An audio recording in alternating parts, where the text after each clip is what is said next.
And now we start with integral equation methods that are the first grade family of methods. The other is differential equation methods.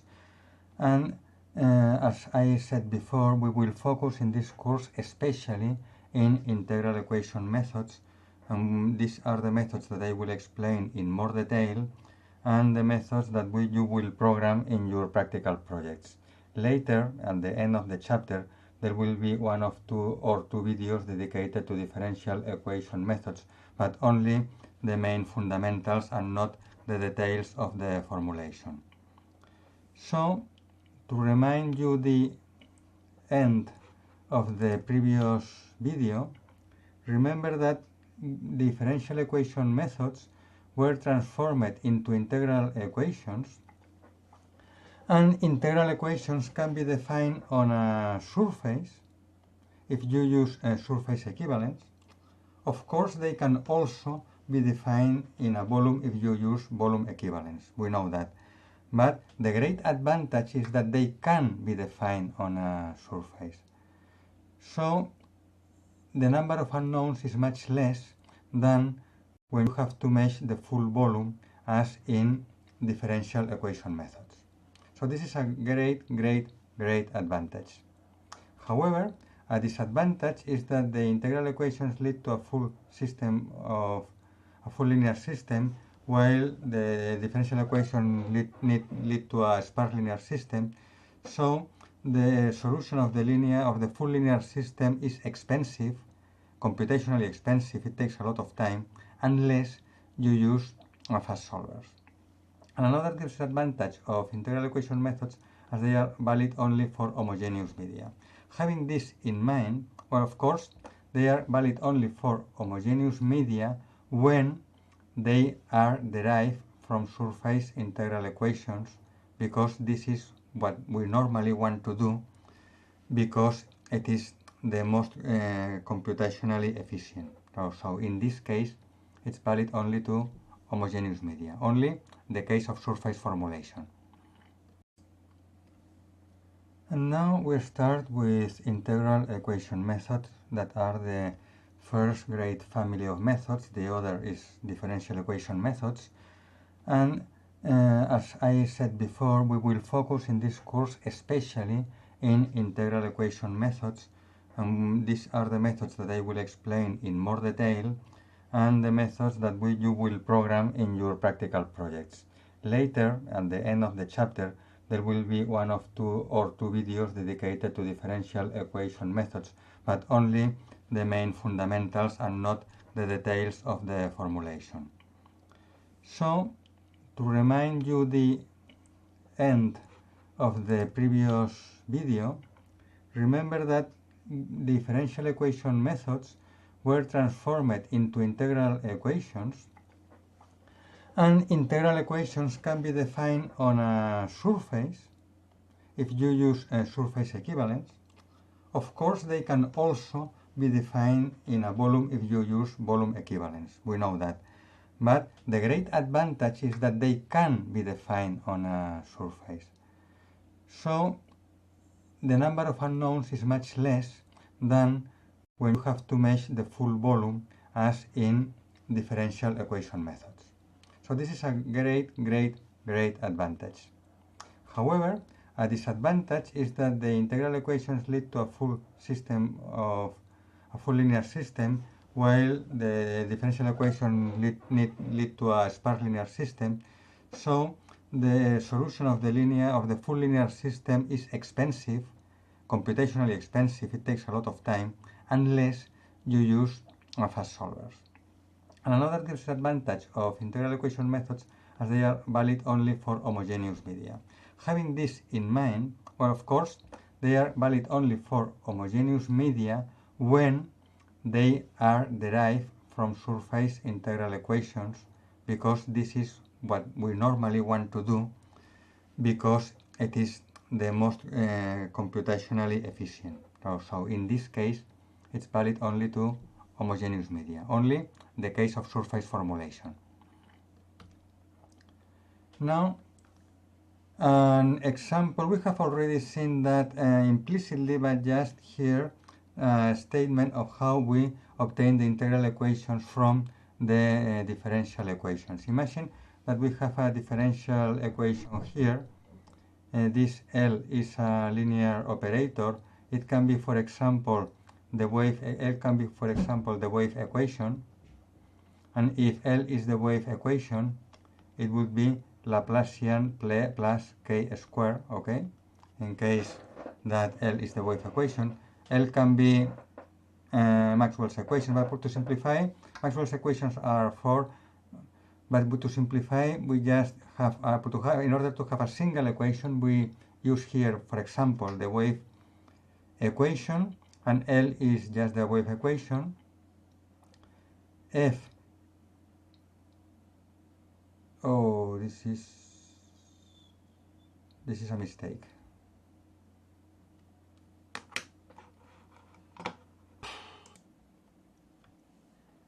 And now this slide shows you how the integral equations are derived from differential equations, like the wave equation, for example. And this has already been implicitly said in chapter 2, but however, I have to repeat it here in order to have a complete view of integral equation methods. You have an equation like that, where L is a differential operator. For example, in the wave equation, L is Laplacian plus k squared. In the wave equation, okay? And this operator operates on an unknown function that can be, for example, the potential, or in the wave equation also the field, but the potential is easier because it is scalar if it is the scalar potential. And F, the right-hand side term, is the excitation term in the differential equation, but in electromagnetics it is the source term, the term that involves the electromagnetic sources. We have seen that you define the impulse response or Green's function. This impulse response is called the Green's function, and is the value of the unknown, the value of the potential, for example, for an excitation that is a point source. Since in electromagnetics is an impulse, an excitation that is an impulse. Since in electromagnetics the impulse is the point source, then it is the potential, for example, the potential due to a point charge, or if the sources are current, the potential due to a small dipole. Then you know that the unknown is computed as the convolution of the excitation with the impulse response or Green's function. This is very well known from linear system theory, from signal theory, and as I also explained in chapter 1, that it is the key for the solution of the problem, for the computation of the unknown, the fields, the potential, etc. Now we set the boundary condition here. The unknown is equal to the convolution of the excitation with the Green's function, but we don't know the excitation because we don't know which are the induced charges or currents that are in fact equivalent currents in the surface of the object. So we don't know the unknown and we don't know the excitation, but we can solve all together if we set the boundary condition. The boundary condition gives us the value of the unknown at the surface. If the surface is perfectly conducting, for example, the potential will have a fixed value. For example, the potential will be 0 if the perfect electric conducting surface is grounded, or will be whatever value if it is connected to a battery. But the potential at a perfectly conducting surface is constant along the surface and known. It's known because you set the potential with the battery, with ground or whatever. So you set the known potential here, and you get that the convolution of the excitation, which is unknown, with the impulse response or Green's function evaluated at surface S, because it is the potential at S, is equal to the known value of the potential.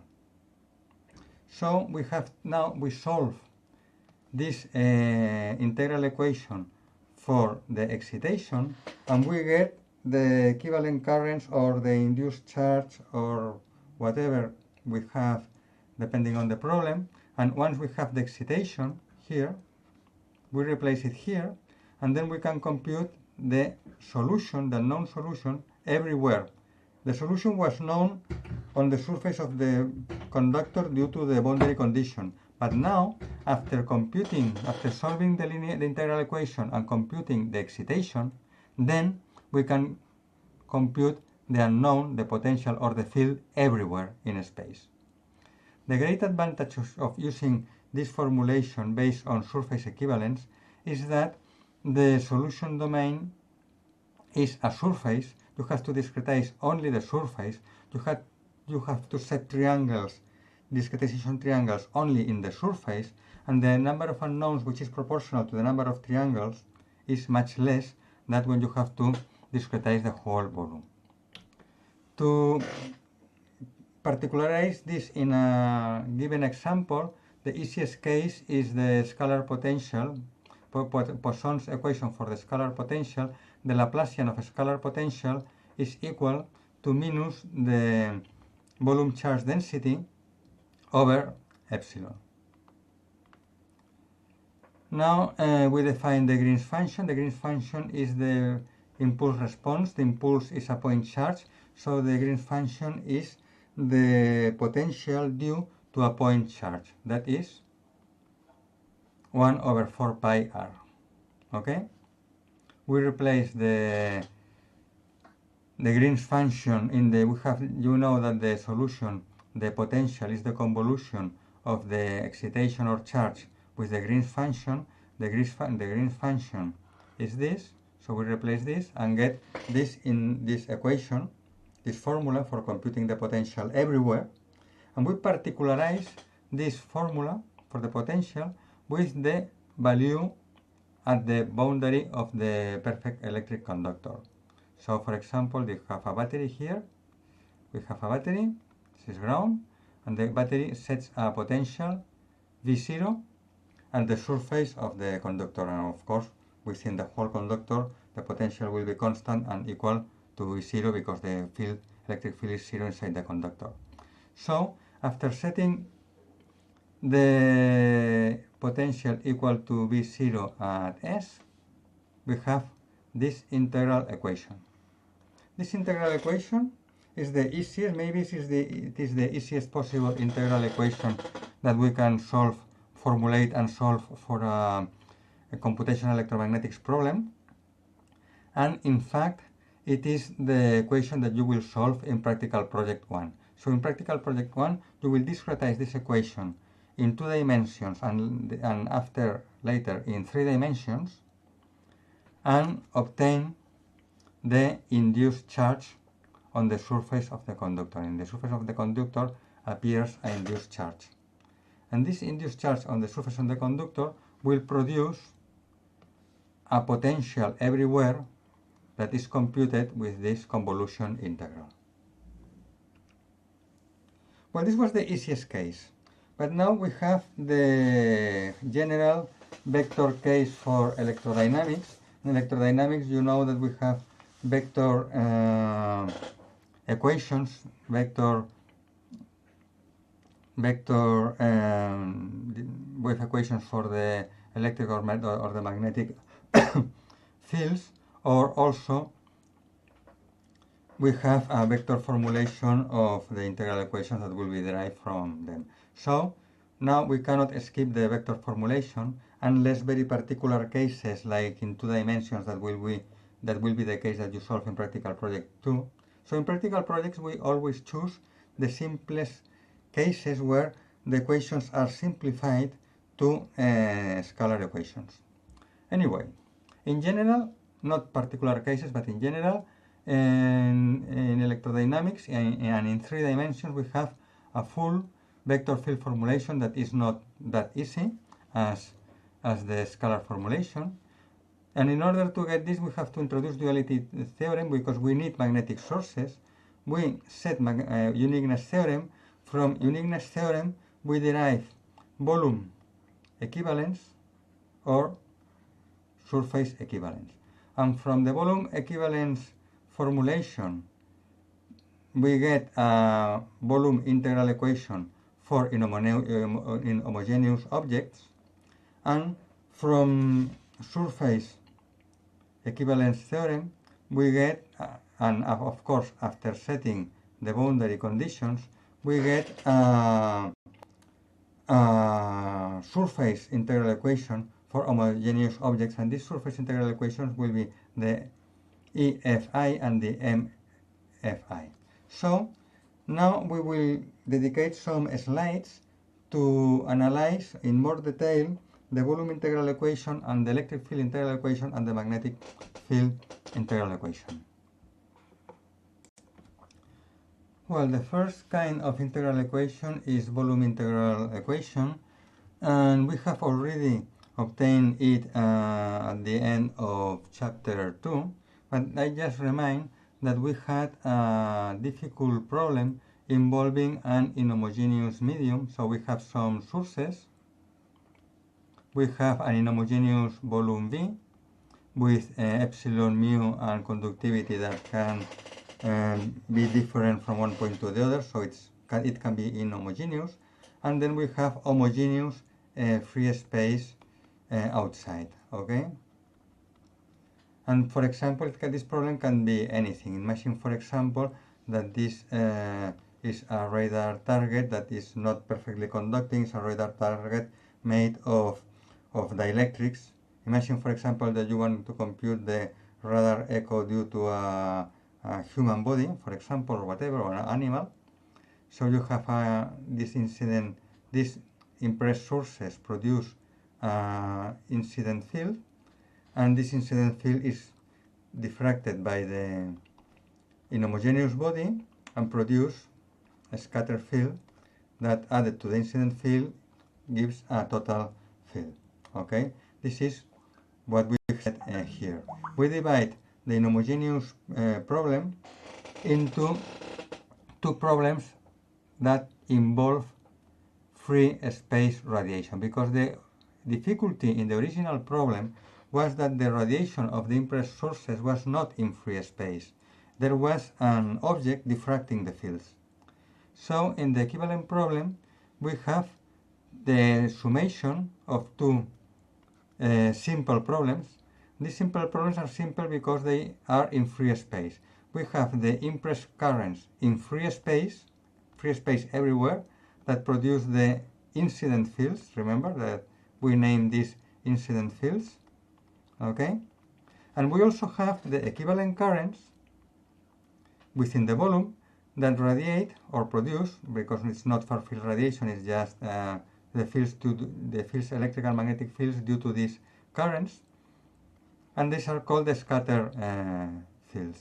So these are incident, not induced, incident. These are incident fields.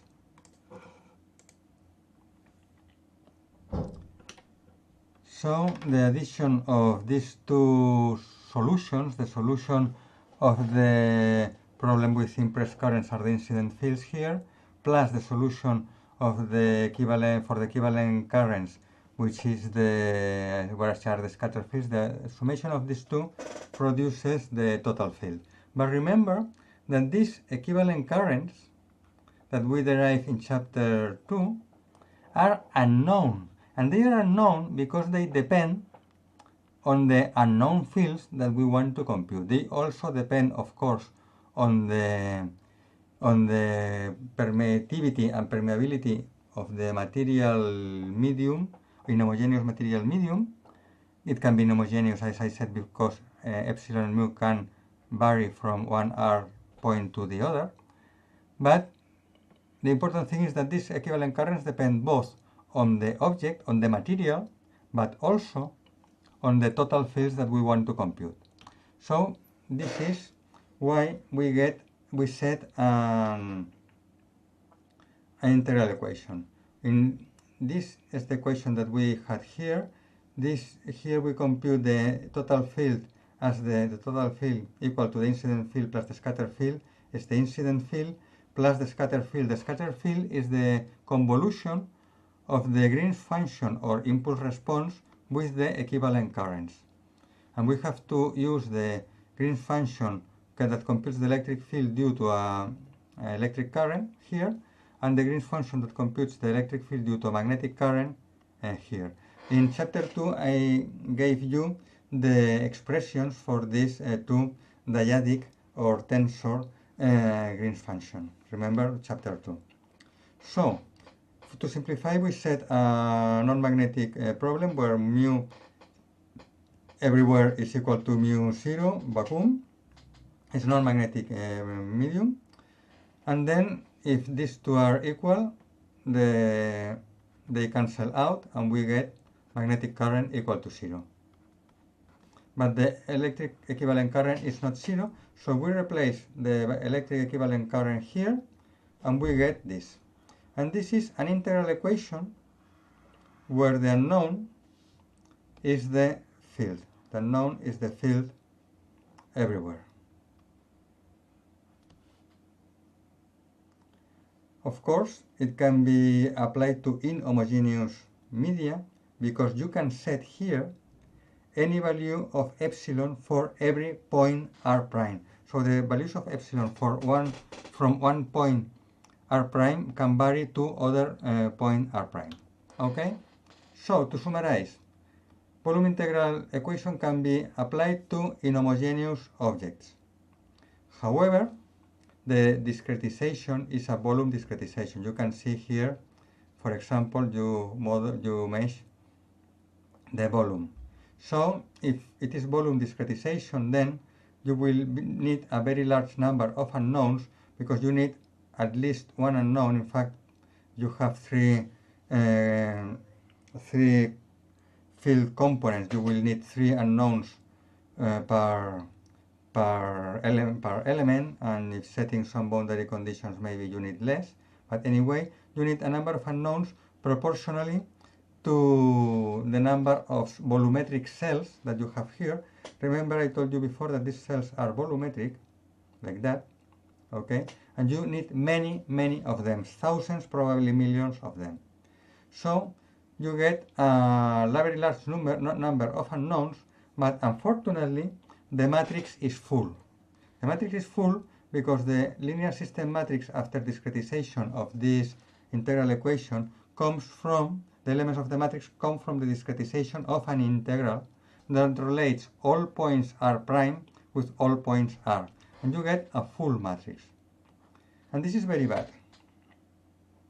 So the only advantage of this method versus versus surface integral equations is that you can apply it to inhomogeneous objects, while surface integral equations can be applied only to homogeneous objects. So in that sense are like differential equation methods. But however, they have a great disadvantages versus differential equation methods. The great disadvantage is that the matrix is full, while differential equation methods get a volumetric mesh but with a sparse matrix that needs much less computational cost to solve the linear system. So for that reasons, these methods are presently not widely used. They are used only for very special cases, because often for homogeneous objects surface integral equations are better because they need much less unknowns, and for inhomogeneous objects differential equation methods are better because they lead to a sparse matrix. But however, these methods can still be used if they are linked to a fast solver. Using a fast solver, they are not that bad. They are not as good as surface integral equation, or maybe they are not as fast as surface integral equations or differential equations, but anyway, you must always use a fast solver here, always. And then with the fast solver, they take longer than the other methods, but if the object is not very large, they are still affordable. So they are only used in special cases, but where the object is not too large, but they have a few advantages. For example, one important advantage versus differential equation methods is that volume integral equation methods do not need to mesh volume around the scattering object. That is, with an integral equation method, you only mesh this volume. With a volume integral equation method, you only mesh this, because you do a convolution integral on volume V. So you only mesh this. However, in differential equation methods, the differential equation is defined everywhere. The epsilon and mu are different from inside the volume V, and outside the volume V there are different epsilons, but it doesn't matter. The differential equation methods just solve the differential equation, sets the differential equation everywhere. And everywhere means inside the object and outside the object. So, in theory, with differential equation method, you have to mesh an infinite space. Okay? And for that reason, in order to avoid meshing an infinite space, you set a truncation boundary condition at the limit of some volume around the object. But this means that with differential equation methods, you have to mesh inside another color. Yellow will be nice. You have to mesh inside the object the same as with volume integral equation, but with differential equation method you also have to mesh the volume outside the object up to a mesh termination condition here. Okay, so although both cases, volume integral equation and differential equation methods, need a volume mesh, the volume mesh of volume integral equations is much smaller than with differential equation methods, because with integral equations you only mesh the inside of the volume of the inhomogeneous object, not the outside. So in this case, this is an advantage, and this is the reason why they can be used. For example, you have a dielectric antenna with a small, you have an antenna having a small dielectric slab and then some conducting surfaces, etc. Then you can mesh the conducting surfaces. You can set a surface integral equation in the conducting surfaces and a volume integral equation in the small dielectric volume, and link all together the two systems of equations, and it is, for example, a good application of a volume integral equation. But don't set the volume integral equation in a very large object, because remember that you have volume, mesh, very large number of unknowns, full matrix linear system, which is very bad to solve because it's computationally very, very, very expensive.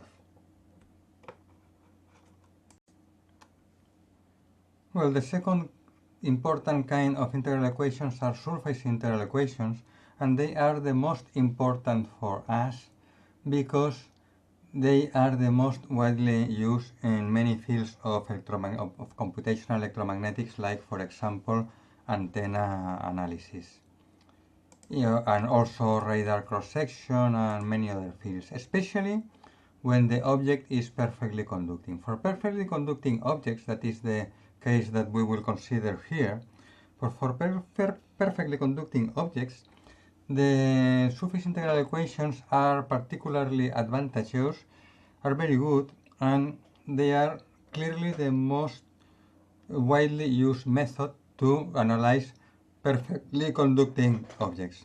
If the object is dielectric, in case it's homogeneous, we can decide or not if use differential equations. If it is, or maybe volume integral equations, but any volume method. If it is inhomogeneous, of course, we must use a volume method.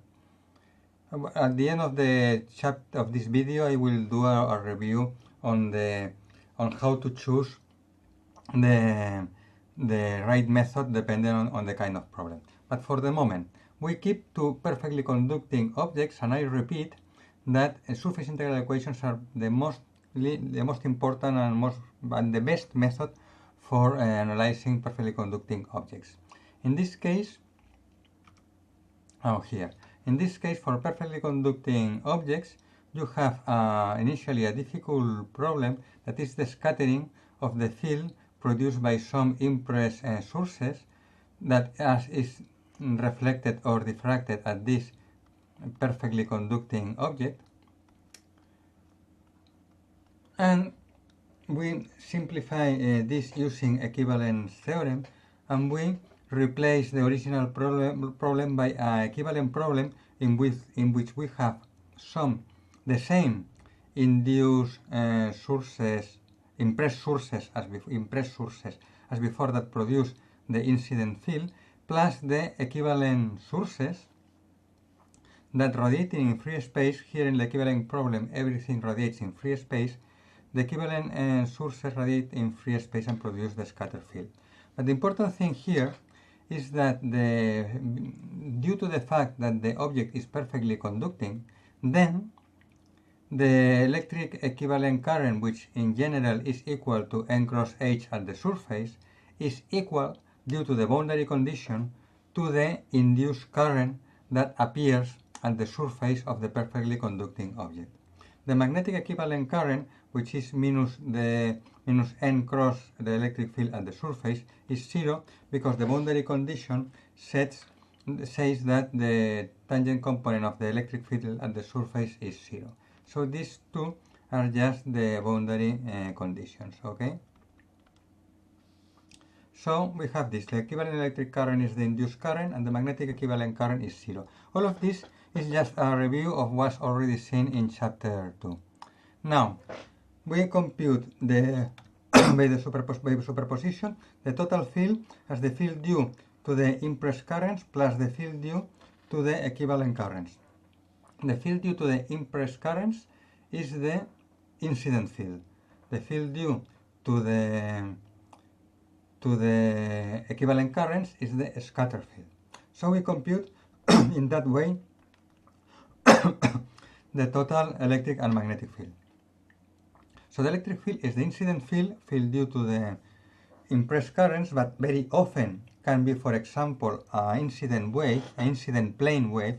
For example, in many scattering problems, we have an incident plane wave impinging over an object. So this incident plane wave is the field that would exist in the absence of the object. But when it hits the object, it creates reflections, diffractions, that add to the incident field. In fact, these reflections and diffractions are, in fact, the scatter field. They add to the incident field and create the total field, okay? So this plane wave is the incident field, that is the field due to some unknown impressed currents. They are unknown because we don't care about which are the impressed currents that the impressed currents that generate the incident plane wave. We don't care. We just know that we have a incident field that is a plane wave. Okay, this is a plane wave. For example,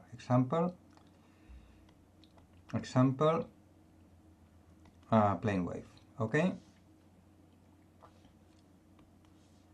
So we have to add the incident field to the scatter field due to the equivalent currents. Scatter field due to the equivalent currents is the convolution of the Green's function or impulse response with the sources that are the equivalent currents. We replace the equivalent currents by its value. The magnetic equivalent current is no. Here we just set the boundary conditions. The tangent component of electric field is equal to 0. So we multiply N cross the upper equation everywhere, N cross everywhere. And since N cross the electric field at the surface is equal to 0, we set it equal to 0. And this is, of course, at the surface. So I forgot to add this here at the surface. Okay? Because the boundary condition is here, the boundary condition is at the surface. Very important. Well, but there is something else, something that's not so easy. You know, we have to do a convolution integral. Here, a convolution integral. And in this convolution, we have the impulse response, the Green's function is singular. The Green's function, remember, is this, where R is this, okay? So when R prime is equal to 0 at some integration point, remember that R prime are the integration points, or this should be, there should be primes here. R prime are integration points. Therefore, at some integration point, R prime will be equal to R. So uppercase R will be equal to 0. And this will go to infinity. The Green's function will go to infinity. So there will be a singularity. And it's a surface integral with a singularity. It's tricky. First of all, let's see what happens. Imagine that the function to integrate is like this. I draw this in one dimension because it's easy to understand, okay? And we have to compute the area. So it's easy to compute the area, for example, outside. It's easy to compute the area outside some interval that includes the singularity. The singularity is here, okay? Here you have the singularity. It's easy to compute that integral numerically, because numerically, remember that when you compute a numerical integral, you have samples of the function to integrate. You take samples, then you add or sum these samples with some weights. The samples are multiplied by some weights, and their products are summed all together.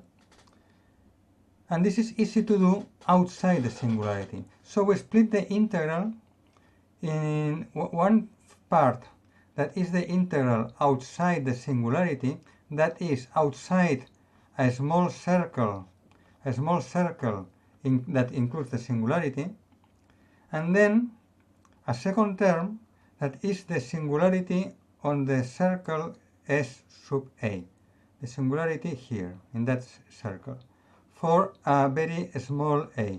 A goes to 0, okay? A goes to 0, very small. So it is easy to compute numerically the first term, the value of the integral outside the singularity. And this is what we call the principal value of the integral, and it is the result given by the most common numerical integration methods. But then we still have to compute the integral of the singularity. In fact, the integral of the singularity, if the radius of the singularity is very small and the function is infinite, the integral of the singularity, let's use red color as in here, the integral of the singularity would be like the area of a rectangle of basis 2a equal to 0, or going to 0, and height that is almost infinite, okay? So it's the area of an integral of a basis equal to 0, altitude, height equal to infinity, and the product 0, the area is 0 times infinity, and this can be anything. This can be 0, this can be a finite number, or this can be infinity. Okay, so we must compute this. In order to compute this, we take the current outside the integral, because the radius A is so small that the area SA is so small that the current is constant, almost constant, within that area, so we take it out of the integral. What remains is the integral of the Green's function in a very small circle around the singularity. Now, the result depends on depends on the Green's function. For the Green's function that gives the electric field due to a electric current point source, the integral is equal to 0. So perfect. This term would disappear. However, for the other case, for the Green's function of the magnetic field produced by a electric current point source for the magnetic field, the integral of the singularity is not 0. In fact, it is equal to half the unit normal to the surface. Remember, the unit normal to the surface is this, okay? Half the unit normal to the surface. So, in the electric field integral equation, we replace, here we remember that we had the surface integral of the Green's function times the current. So we just replace the surface integral by the first term, the principal value of the integral, which is the integral outside the singularity, and no problem. And this is because for the electric field, the integral of the Green's function at the singularity is 0. However, for the magnetic field integral equation, we have to split the surface integral into two terms. The principal value, that is the integral outside the singularity, plus the integral of the singularity, which is equal to half the unit normal.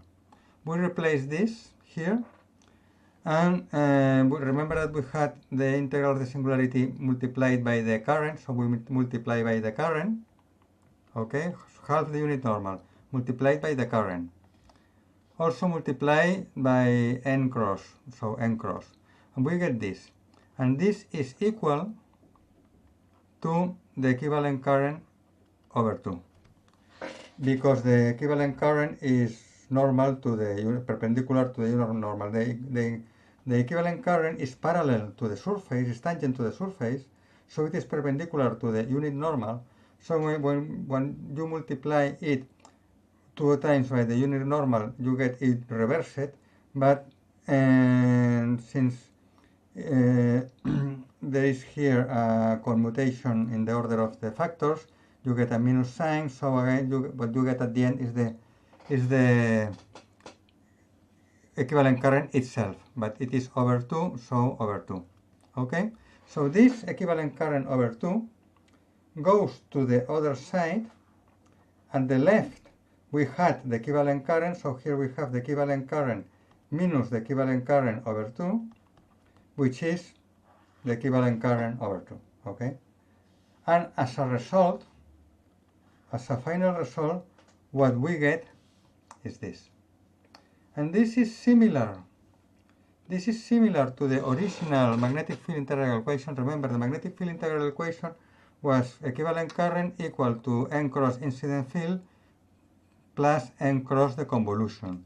Now we get almost the same thing with two differences.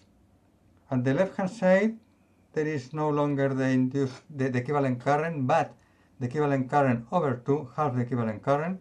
And at the right hand side, we have not the integral, but the principal value of the integral. That is the result of numerical integration.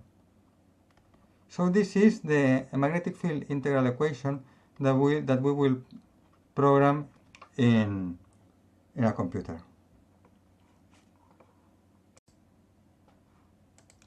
And there is one more important issue, is that remember that all these integral equations are derived from surface equivalence theorem. And surface equivalence theorem, you compute the fields in a volume V that is enclosed by a surface S.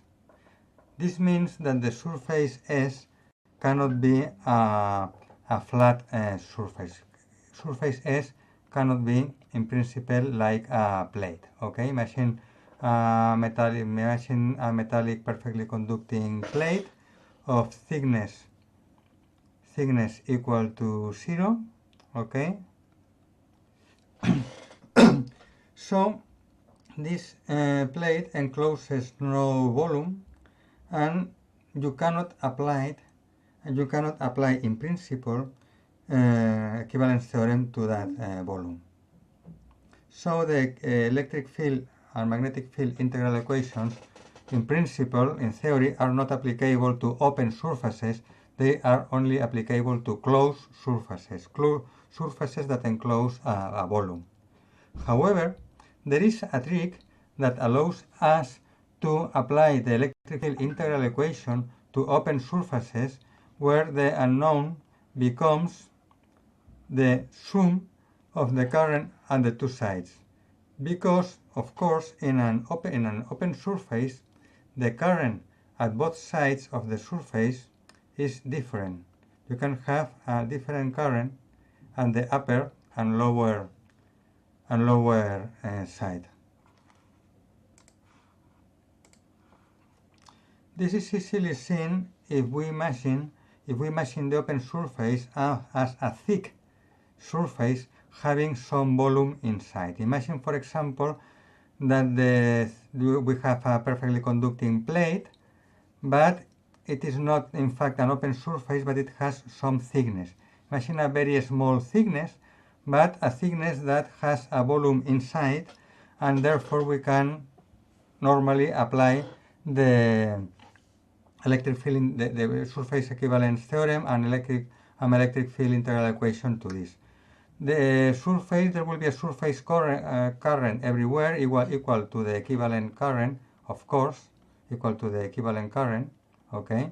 But this surface current will be different, of course, in the upper side than in the lower side. This is normal because you have a closed surface where the current is different in one part of the surface to the other part of the surface. So the current is different in the two sides. It is clear, for example, that if we have incident, let's change the color. If we have an incident field that is a plane wave like this, it is obvious that it will induce a strong current in the surface illuminated by the incident field and a very small current on the shadowed surface, the surface that is not illuminated and it is in the shadow region. Okay? This is clear. So, imagine that the thickness is very, very, very, very small, and we define two new variables that are the sum of the currents at the upper and lower side and the difference between the currents at the upper and lower side. That is, J plus is the upper current, J minus is the lower current, so the sum is J plus plus J minus, and the difference is J plus minus J minus. Okay, so we have this, a surface with very small thickness and the definition of the sum current and the difference current. Now we set the boundary conditions for the electric field only at the upper surface, only at the plus side, okay? So we multiply by we evaluate the field, we evaluate the field here at points in the upper side, and to obtain the tangent component, remember that the boundary condition is n cross electric field equal to 0, so in this case n cross is the n plus, that is the n at the upper side, because we are evaluating the boundary condition at the upper side. So we have n cross at the upper side, incident field, plus n cross, the convolution at the upper side, but we have to compute also the contribution of the current at the minus side, because the total field is given by the convolution that is the surface integral everywhere. So the surface integral of the current that contributes to the field is a surface integral everywhere in the whole surface. So we have also to add the surface integral in the lower side to the surface integral at the upper side. Okay?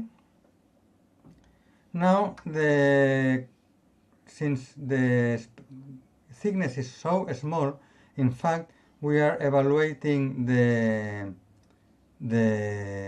field at the position of the current. So in fact, these two currents, J plus and J minus, are in fact at the same position. J minus is at the lower side, but the thickness is 0, so in fact they are at the same position. If they are at the same position, the R variable that is inside the Green's function, remember that you have the Green's function of R equal to R minus R prime. So R prime is the same for J plus and J minus, so R uppercase R is the same for J plus and J minus. So the Green's function is the same for J plus and J minus. So we can concentrate the two integrals in one, and we have, when we concentrate the two integrals in one, we have the sum of the two currents, J plus plus J minus, and this is J sum. Okay?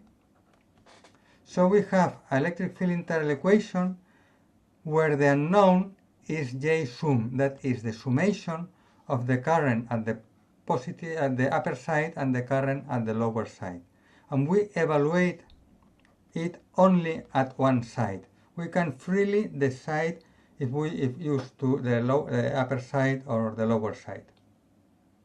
So now we have electric field integral equation that can be applied to open surface, and the only thing is that our unknown, when we applied, of course, the boundary condition only to one side of the surface, it doesn't matter which. The only thing is that we have to be consistent to use everywhere the same unit normal. It can be the unit normal to the upper side or the unit normal to the lower side, but everywhere the same unit normal. We have to be coherent.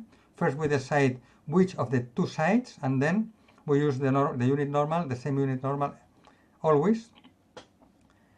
And our unknown, the current unknown, becomes the sum of the current at the lower side plus at the upper side plus the current at the lower side.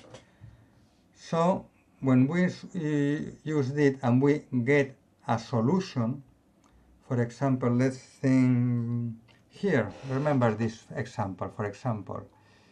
Let's go here. In this example, the car was modeled with an open surface.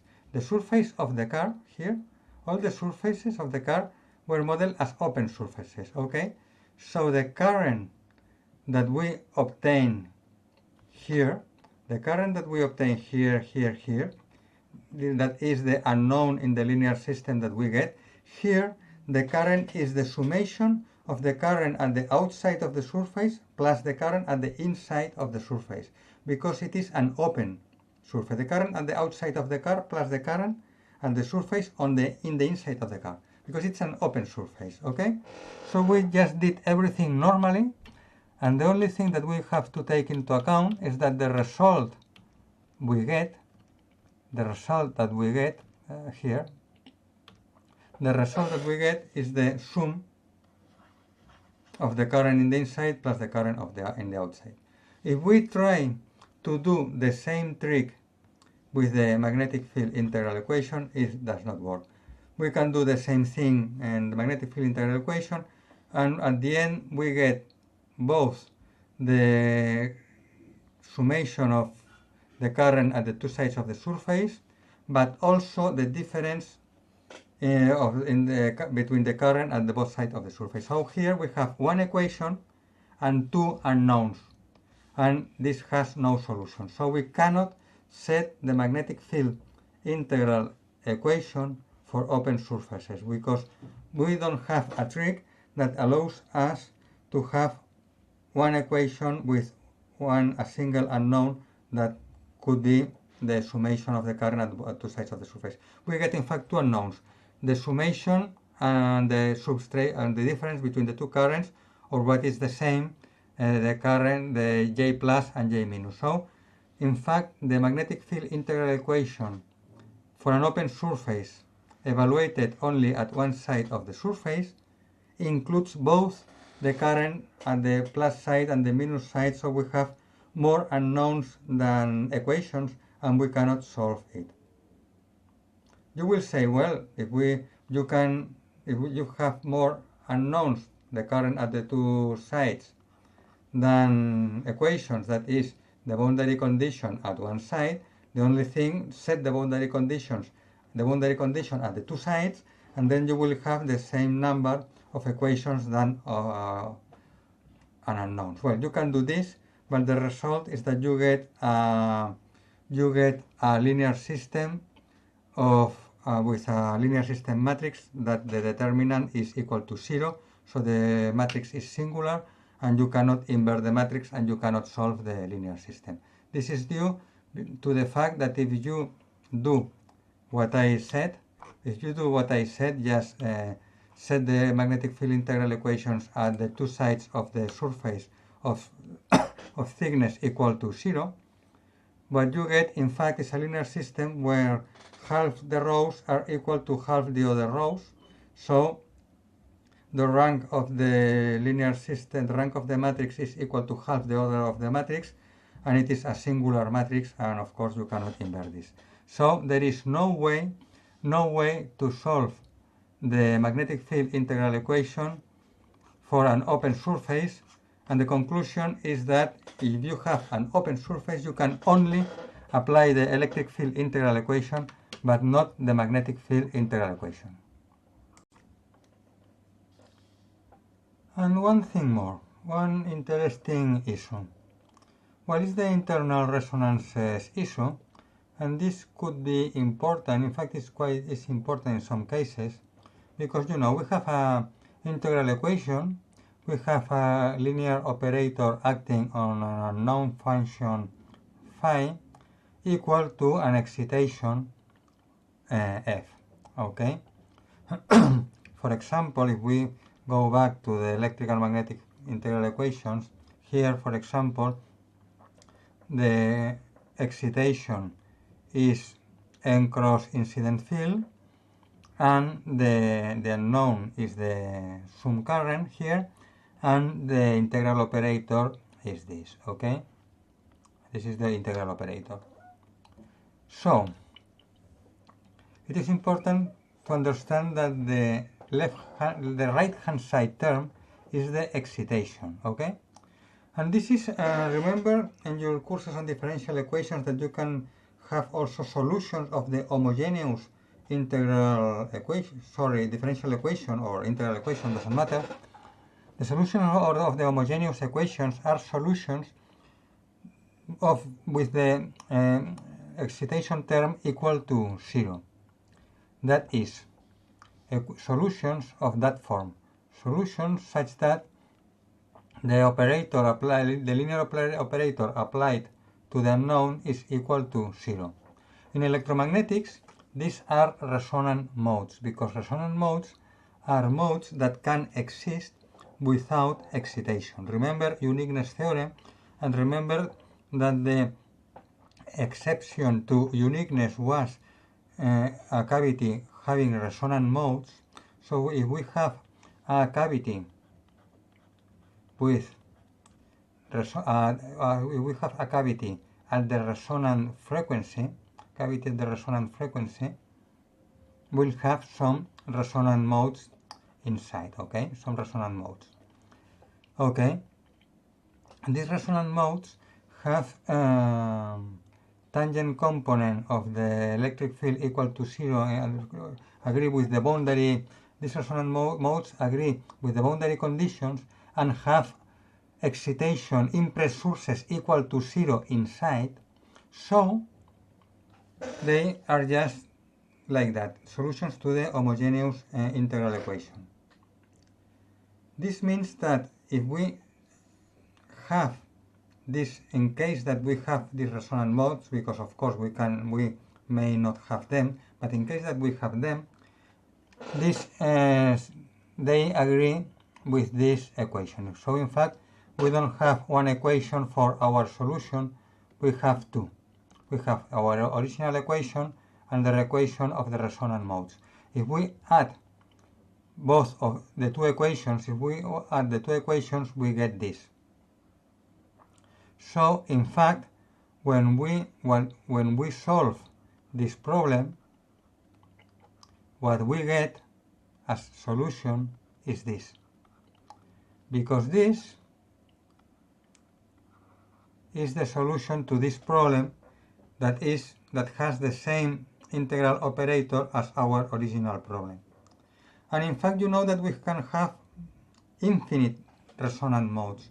So the solution that we get can be anything, can be any combination of the numerical modes, of the resonant modes, sorry. So if we, in case that we have that there is a resonance, in case that the object resonates and there are resonant solutions and there are resonant modes, in this case, the solution will be our true solution plus, that is f, plus any linear combination, sorry, the solution is not f, the solution is phi, so we will get our solution phi plus any combination of resonant modes. So we can get anything, and the result will be wrong. But you will say, okay, but we have, our problem is not a resonant cavity. Our problem is a perfectly conducting object, okay, with an incident field, the incident plane wave, okay, and there are some scatter fields, okay, and we are computing the induced current. We are computing the induced current at the outside of the object, okay. But if the cavity inside this one, the cavity just inside the surface resonates, then we automatically have also this equation. And the solution that we get in the outside problem will be the correct solution plus the current of the resonant modes, any combination of currents of resonant modes. And this is like that, we cannot avoid that. So it's a big problem.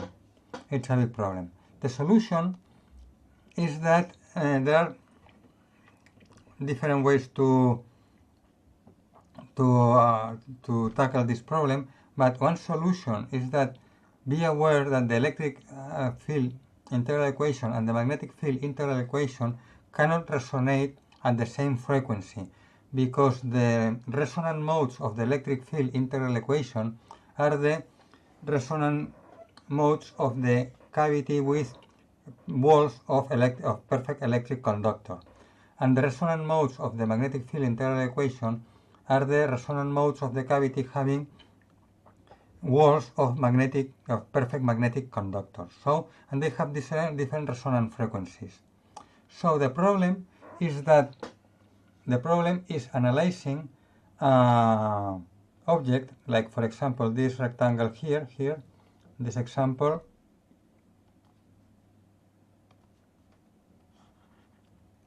In this example here, we have a rectangle of size 10 lambda and 5 lambda. And remember the theory of resonant rectangular cavities. A cavity of this size has resonant modes. Cavity of this size has resonant modes, and there will be some let's say like a TE, this would be for example like a TE10 resonant mode, and in this case it will be a resonant mode of one of the two equations, and one of the two equations will give the wrong result. Here we have a circular cylinder of radius 10 lambda, and it also has resonant modes. So if we get the solution of the electric and the magnetic field integral equations, one of them is smooth. In this case, the M phi is smooth, like this. And the solution of the electric field integral equation is obviously wrong because it has all those peaks. Okay? So one of them is wrong. But the other is correct. To be sure that we are solving the problem at a frequency different than the frequencies of the resonant modes, what we can do is to set a new integral equation that is a linear combination of the electric field and the magnetic field integral equation. For example, the summation of the two of them with some factor, usually the wave impedance of the medium or whatever, and we call this combined field integral equation. It's not electric or magnetic field, we combine both of them, so it's combined field integral equation. It's called combined field integral equation, and it's free from resonances because it is the summation of two equations and only one of them can resonate at a given frequency, but not both of them. So for that reason, for example, for the circular cylinder, we have the correct result with the magnetic field integral equation and the combined field integral equation, but a wrong result of the electric field integral equation because there is a resonance. In this rectangular cylinder, the magnetic field integral equation and the combined field integral equation both give the same result, and the electric field integral equation is the one that is wrong. No, it's the opposite. Well, whatever, one of them is right, the other is wrong, and the one that is right gives the same result as the combined field integral equation. In this case, the electric field and the combined field integral equation are both okay. So the electric field integral equation and the combined field integral equation, you can see here that both of them give the same result. Also here both of them give the same result, and it is the magnetic field integral equation that is wrong, that here and here give the wrong result. Okay? If the object does not resonate, able to have a rectangular object that has no resonance, I have chosen an object of a rectangle of size 3 pi times 1.5 pi. Okay? So 3 pi and 1.5 pi. So the size is not an integer number of lambda or half lambda, and there is no resonance. So now the three equations, electric field, magnetic field, and combined field, the three equations give approximately the same result.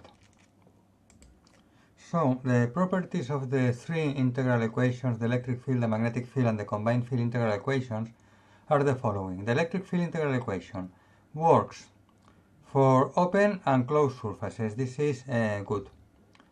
Is ill-conditioned. It means that it produces a bad condition number of the linear system matrix that leads to bad convergence with iterative solvers.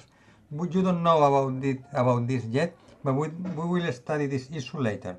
So here I just say see later, but this is a problem. So the first was good, works also for open surfaces.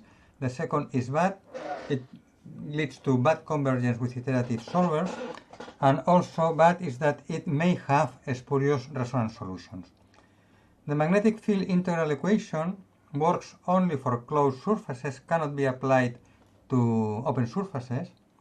But the beautiful thing about MPI is that it's well conditioned and it produces fast convergence with iterative solvers. But on the other hand, it has spurious resonance solutions, or may have spurious resonance solutions at the resonant frequency of resonant modes. The combined field integral equation includes the magnetic field integral equations. So if it includes the MPI, it works only for closed surfaces because MPI only works for closed surfaces. So this is bad. But it is again well conditioned because it includes the magnetic field integral equation that is well conditioned. So in the first two points, it is similar to the behavior is similar to the magnetic field integral equation, but what is good is that it has no spurious resonance solution. So at the end, the best you can do often is to use the combined field integral equation unless you need to analyze an open surface. If you need to analyze an open surface, necessarily you must use and only use the electric field integral equation. About the resonant frequencies, what happens with the resonance solutions is that imagine that you are solving, you are analyzing the scattering of an object. Let's say that we have some object, and we compute the magnitude of the scatter field, okay, versus frequency, okay. And if we compute the magnitude of the scatter field versus frequency in a frequency band, what we get is something like this. Some result.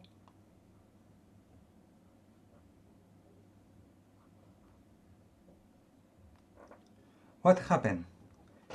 The results here and here were okay because these frequencies were not resonant frequencies. There were not resonant modes at these frequencies. But here, let's change the color, here and here and here, these frequencies were resonant frequencies. And these frequencies, there were resonant modes. So you get these spurious peaks at a frequency, when you analyze the solution at a frequency band. And if you compute the current and are unfortunate enough to choose a resonant frequency, and this often very happens because to test the method, what one chooses are simple shapes with dimensions that are integers of lambda, and simple shapes with dimensions that are integers have resonant frequencies, so have resonant modes. Okay, and in this case you get that wrong solution here.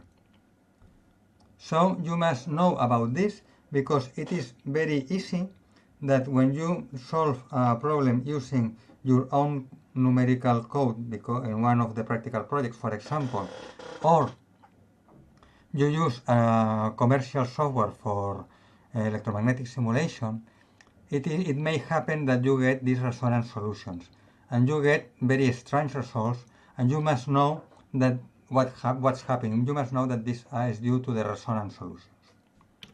Okay, so to summarize about very fast summary, to summarize about surface integral equations, it can be applied only to homogeneous objects, not inhomogeneous. Remember that volume integral equations and finite element methods could be applied to inhomogeneous objects, but surface integral equations not, only homogeneous objects. Also, they set the boundary condition at the surface, so the unknown is defined at the surface, and you need only a surface mesh. So this makes a very small number of unknowns, which is very good. But the linear system is full.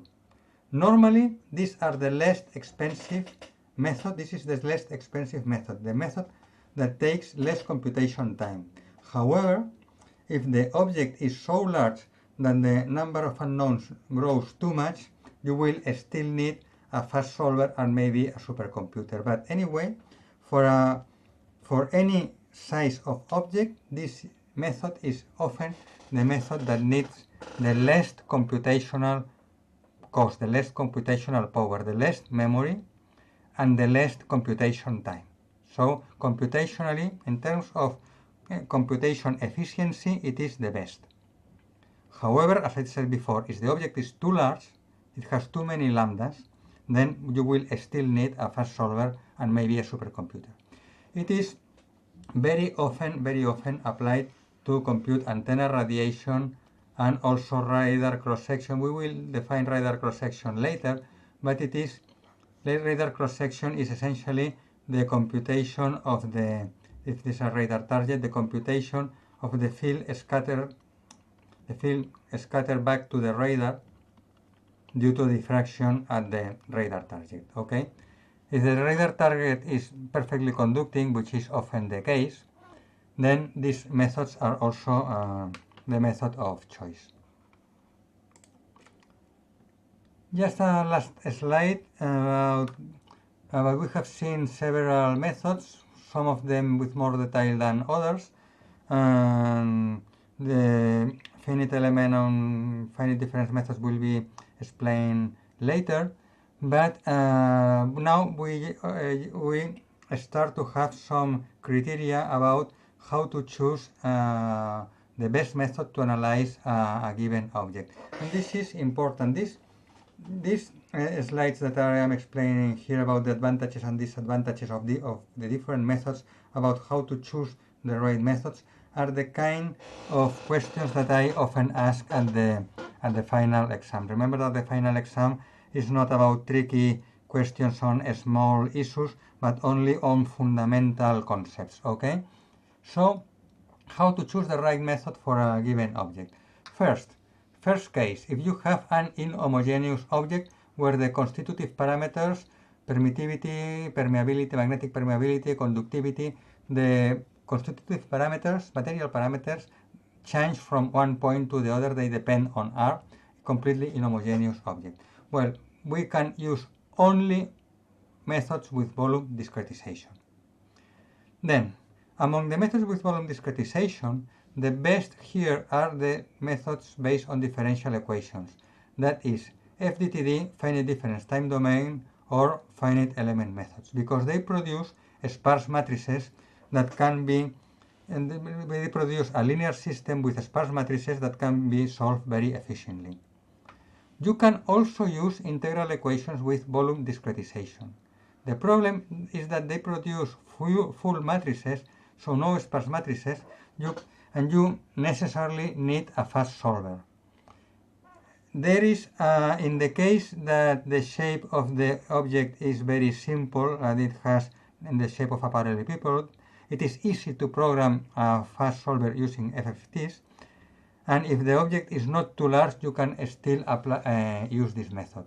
But anyway, you can still use this method if the object is not too large, let's say is small, and much better if it has parallelepipedal shape, because in this case there is a method that computes the convolution with FFT, and it's quite efficient. But anyway, normally to solve inhomogeneous objects you don't use volume integral equation. Normally you use the differential methods. Okay? Normally, unless special cases.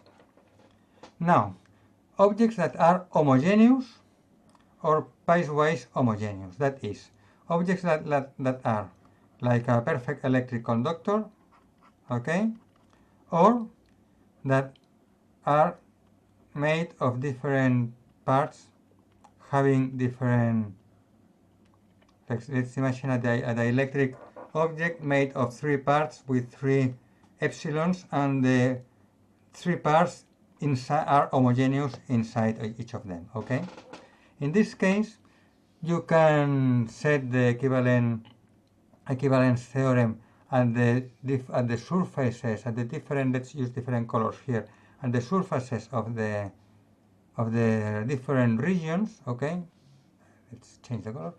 You can set the equivalence theorem at the surfaces of the different regions, and you can use surface integral equation methods. Electric field integral equation or magnetic field integral equation, or some combination between them, because in the case of dielectric objects you can make many combinations of them.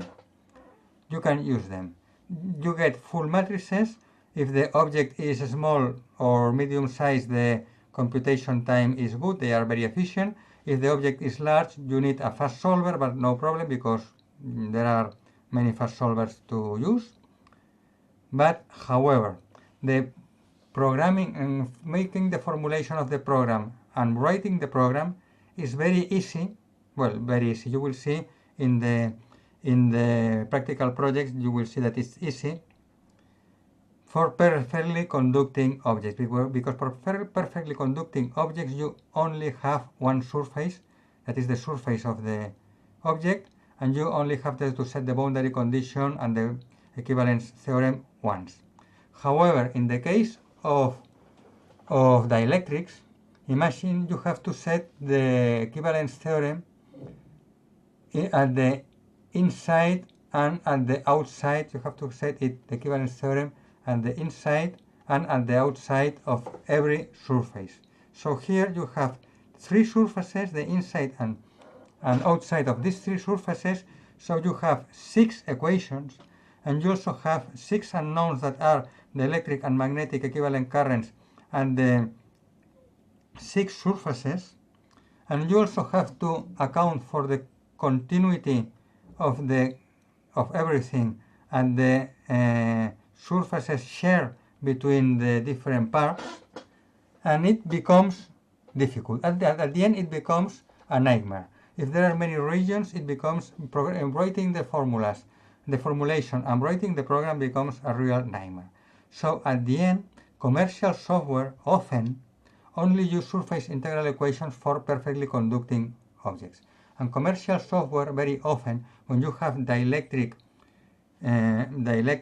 parts, even if the dielectric parts are homogeneous or piecewise homogeneous, at the end commercial software uses again the differential methods, because the differential methods are much easier to program. So very often the methods of choice are differential methods when the object is inhomogeneous, and surface inhomogeneous or has dielectrics, and surface integral equation when the object is perfectly conducting. This is the most common choice, but I repeat, you can still use integral equation method with surface integral equation methods with dielectric objects. You can do that, and there are lots of code, especially university codes, like do that. In fact, one of my PhD students, his PhD was on a code on this, and we have in our group experts on this. You can do that, but it's difficult. Okay, and with inhomogeneous objects you can use volume integral equation, although very often is inefficient, unless particular cases often it's inefficient. Well, here we finish the chapter, this video on chapter about the methods, the computation methods that we have. And now we will start in the next video with method of moments, that is the method that we will use to discretize differential equations and integral equations, in particular integral equations.